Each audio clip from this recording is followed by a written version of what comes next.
Hello, my name is John Edward Cunningham. I'm a student of Trinity College Dublin. This video attempts to demonstrate knowledge gained from the inclusive education model, specifically how to support students with disabilities in the mainstream classroom. For convenience, references will pop up along the left-hand side of the volume and at the end of this video. In recent years, there has been growing evidence of the diversity of learners across the world. This diversity of learners has shown how aspects of education systems are rigid and fail to accommodate the wide variety of learners' needs. Research indicates that learners from different social or economic backgrounds with physical or mental disabilities in these education systems aren't provided for and have fewer opportunities. The concept of Universal Design for Learning, or UDL for short, aims to solve this issue by giving students more ways to engage with the learning content and more ways to showcase the knowledge they have gained from that content. The UDL concept allows for schools to achieve an inclusive education. There are a number of different understandings of inclusive education. Some understand inclusive education as the placement of pupils with disabilities in mainstream classrooms, while others define inclusive education as meeting social, academic needs of pupils with disabilities. For the purpose of this video, I will be using the UNICEF definition, which is along our left-hand side column now. I have chosen the definition from UNICEF as the definition is comprehensive and the organization is world-renowned. This definition closely resembles the definition given from Professor Sheila Riddle in the Joanne Banks podcast on inclusive education. This video discusses the UDL framework, reflects on working with a student with learning difficulties, and how UDL was implemented in a school setting. Ensuring that all learners have equal opportunity in education systems is vital. All learners should have the same chance to go to higher levels of education, which is associated with better life outcomes, including increased earnings, health and civic participation, and social cohesion. The concept of UDL is to give learners more opportunities to learn through developing a more flexible and scaffolded learning environment. This environment would center around the learners and that they are all given equal opportunity to succeed. The framework of UDL is split into three core principles: engagement, representation, and action and expression. The framework will be described in more detail now. This principle of the UDL framework centers around the purpose of the learning objectives. When the learning objective is understood, it increases the motivation of the learners and allows them to become more self-directed or independent. This independence can lay the foundation for the students to become lifelong learners. This aspect of UDL also gives learners multiple means to become engaged with the learning content. Examples include giving multimedia presentations, collaborative work, and project or problem-based learning, PBL for short. Offering students the opportunity to approach the learning objectives in different ways gives flexibility and ensures that the learning objective will not be too hard or too easy. Research shows that by giving different ways to learn, students are challenged, interested, and motivated, causing more cognitive activity. When engagement is successful, students are interested, motivated, and understand the purpose of the learning objective, and want to know more about the framework of the learning objective.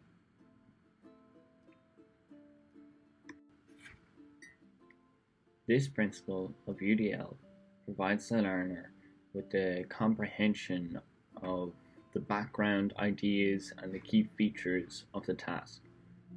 Studies have shown that when information is presented to learners, they can perceive and comprehend the information in unintended ways.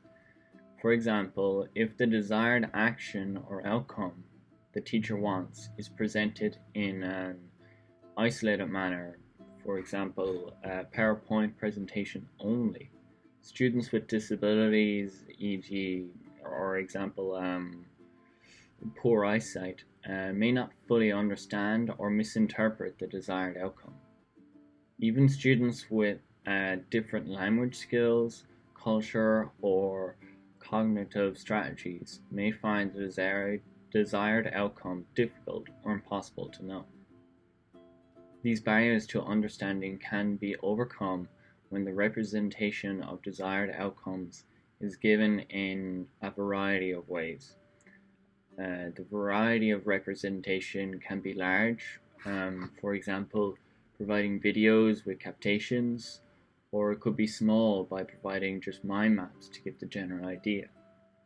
By giving multiple forms of representation and highlighting the key information of the task, students gain the foundation knowledge needed to guide them in the correct direction for the later principle of UDL, action and expression. This principle of UDL is designed to provide students with multiple means of demonstrating their understanding, skill development, and/or new knowledge that they have acquired. Examples of action and expression include the options to use a keyboard or pens for writing assignments, and the use of text, speech, film, and music for any other assignments. By giving multiple ways of expression of knowledge gained, it ensures that the learner will engage with the material. Research shows that learners who are more engaged learn more, achieve higher grades, and often go on to study at college. In fact, engagement is so important that it can predict achievement and completion of school. By implementing the principles of UDL, learners and teachers can create an equal learning environment, which would allow learners of all abilities to be in the same classroom. Therefore, UDL and inclusive education could be considered to be interconnected, and to achieve one without the other would be very difficult. Having learned about UDL from attending lectures and reading for this video, I've reflected on my previous working experience as a teacher, as an ESL teacher. To demonstrate this reflection, I will give an account of how UDL was used in a school setting, and after describe the implications of UDL on a particular student. Between 2016 and 2020, I worked as an English as a Second Language teacher, ESL for short, in an international school in Beijing, China. During this time, I worked in a team that designed and successfully implemented a project-based learning, or PBL short, program into the middle school. Project-based learning is a teaching method in which students learn by actively engaging in real-world and personally meaningful projects. UDL and PBL have closely linked concepts. Both are flexible for the students and teachers. Both have been shown to increase the likelihood of inclusion in the classroom and our team designed semester-long PBLs, which included food, history, music, and business projects. The PBLs were either team-based or individual-based, and at least one class each week was dedicated to it. The PBLs required several types of input, including writing, presentations, video editing, music, etc. As stated previously, by giving multiple ways of expression, it ensures that the learner will engage with the material. The most successful PBL centered around music. Our team noticed that the students had a large interest in music, and making a PBL centered around this was seen as an opportunity to make the English content more relatable to the students. The problem we introduced to the students was how to make more English written music become more mainstream in China. Each group was deliberately set up to have mixed ability. Research has shown that mixed ability students can each fill a role in a group and support each other as they progress through the assignment or the project's tasks. The results from the project were impressive. All students were more engaged in the English material and obtained good results. Students gained fundamental knowledge about aspects of the English language, including complex grammar, identifying subtext and rhyming schemes in the music, and new vocabulary, which allowed students to express themselves to a greater extent. At the end of the semester, the principal awarded our team with the best design project in the school. This award was a great honor as there are over 20 departments in the school, each one having many teams.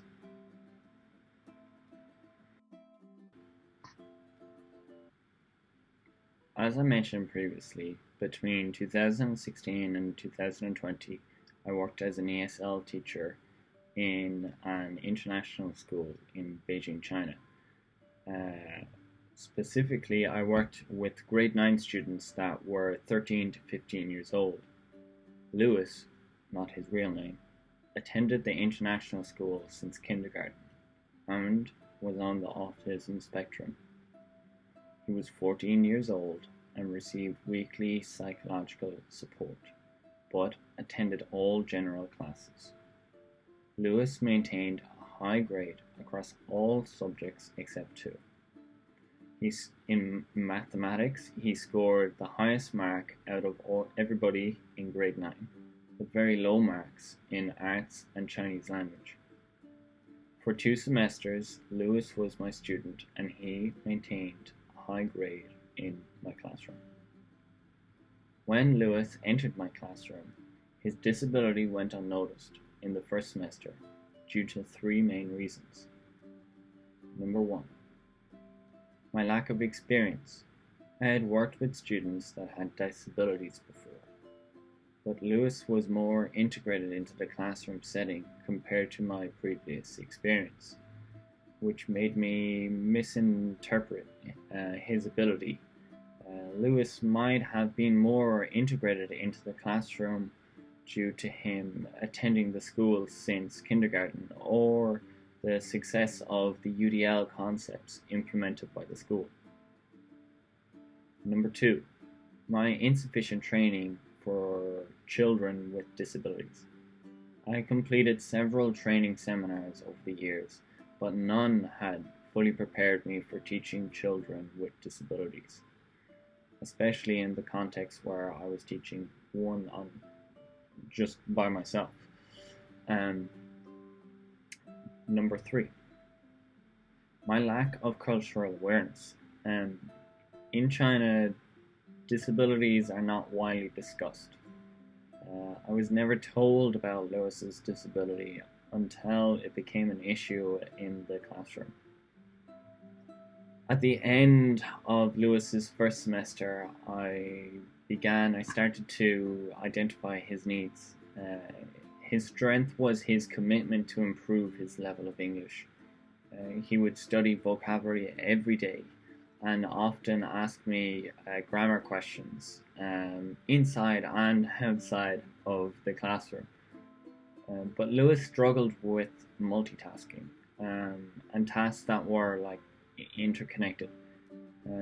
Team-based PBL, which required multitasking, the need for clear communication, were the most challenging for him. I wondered how a student who maintained such a high grade was finding the first semester's PBL so difficult. So after meeting with the principal of the middle school, I was informed he was on the autism spectrum. Having little knowledge about autism, I read 2 different articles and a book. I read Ways of Learning, Learning Theories and Styles in the Classroom. And then I also read 10 effective teaching practices for students with Asperger's syndrome. Asperger's syndrome is on the autism spectrum. I also read the novel The Curious Incident of the Dog in the Nighttime. The academic reading really allowed me to adapt the second semester's PBL project, which was to be the music one I mentioned earlier. And it allowed me to be more inclusive. And I believe the novel gave me an insight into how people with autism experience the world we live in. I noticed Lewis was very stressed and anxious in the first semester in class, so I asked him to attend one of my drop-in sessions. These sessions are designed to allow students to meet the teacher in a kind of informal setting. It allows students to get a more tailored teaching experience and a more comfortable environment for them to ask questions. Research shows students gain many benefits from drop-in sessions, including greater tailored teaching at their level at a pace that's suitable for them. In the meeting, I helped Lewis set targets, goals, and schedule a follow-up meeting to make him feel less anxious and stressed. In the second semester, the PBL challenged him, but he wasn't overwhelmed. Lewis obtained a good result, and he was happy with how he had done. Lewis' second semester PBL was much better than his first. This indicated that the changes I made benefited him. Unfortunately, I can't exactly remember how the rest of the students performed. I think it might be a little dangerous to just compare 2 semesters. I would need to gather more information in order to make a clear statement. But I believe that many people benefited from these changes. But from reading the research and what I've used in this video, reference and wise, I would suggest that changes made have benefited all in grade 9.